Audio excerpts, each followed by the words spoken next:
Здравейте, приятели! Днес за първи път снимам с приложението, което се казва Mobizen. Защото аз преди снимах с това приложение AirShow, но то не беше много добро и аз за това пробвам по някакъв начин по-ефективно, по-бързо, по-добро да снимам и реших да се опитам да сваля Mobizen и както виждате, то стана. Mobizen е много добра. Да, тук записах да искам нещо. Има нещо, което да се слагаш, различни неща.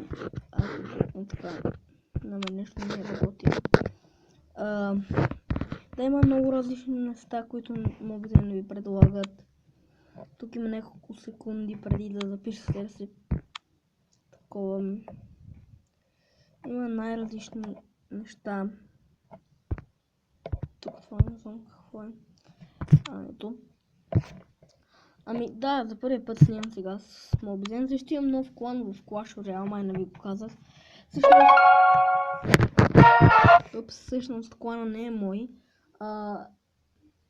Просто си търсех някой добър клан и един ми помогна, казва се Ерик в Clash Royale, Ерик 13.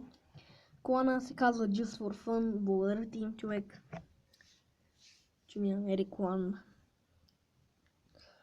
Всъщност това е неговия клан, да. Сега в него съм Елдър. Всъщност този клан е много добър.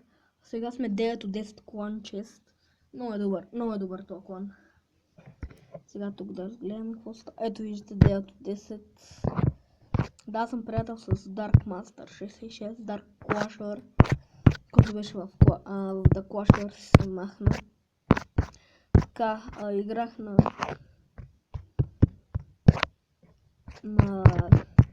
Grand Challenge. Не си струваш. Така, в това видео ще кажа новите неща в апдейт. Тук знаете дековете 1, 2, 3, 4, 5 дека. Тук има много такова. А специалните оферти, щом дойдат, те излизат тук надгоре. Картите имат ето тук долу. Да, честовете са променени тук. Има индивидното клан в различни неща. Все едно. Ето тук вече са настройките, само че аз не съм колидър и не мога. Ето тук също има такова индивидното френс и тук показва тук как е на линия. Тук няма нищо променено, мисля. Two vs. Two Draft Battle и различни неща. Тук ако не сте приятели с него,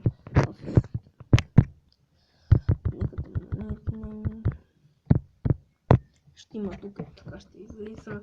Има индивидното такова в Messenger, например, да кажем.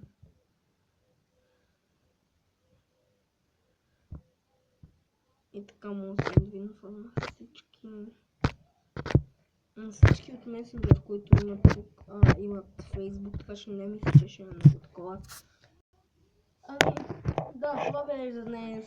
Чао и до нови срещи!